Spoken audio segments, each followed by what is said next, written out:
কিয়ামতের আগে 6টা জিনিস বড় অসহায় হয়ে যাবে 6 জায়গায়।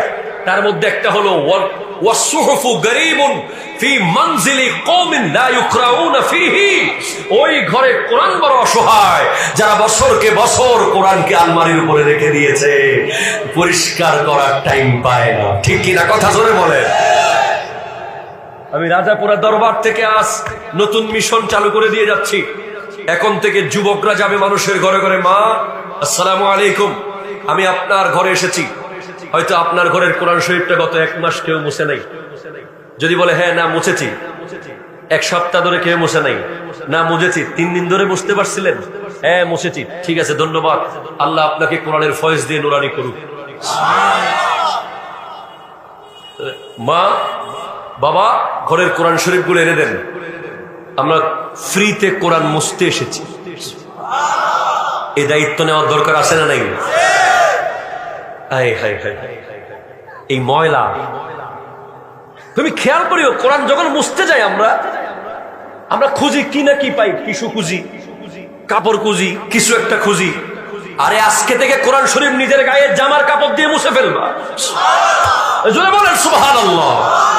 কারণ আল্লাহ রাস্তায় কাজ করতে গিয়ে ধুলাবালি যদি লেগে যায়, ওই ধুলার কারণে জাহান্নামের আগুন তোমার থেকে হাজার হাজার বছরের দূরত্বে থেকে যাবে, দূরত্বে থেকে যাবে, দূরত্বে থেকে যাবে। আমি চিন্তা করে কুল পাই না ফিলিস্তিনের ওই যুবকদের কি হবে হাসরে। প্রত্যেকটা লাশ দাফন হচ্ছে গায়ে ময়লা সহ।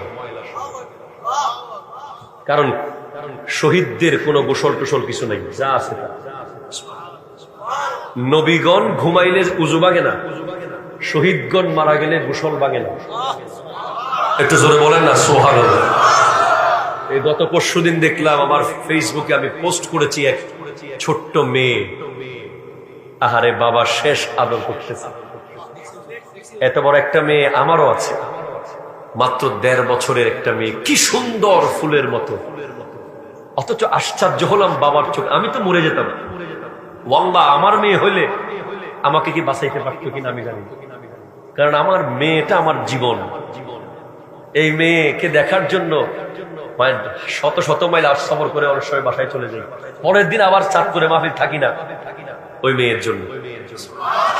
এমনও হয়।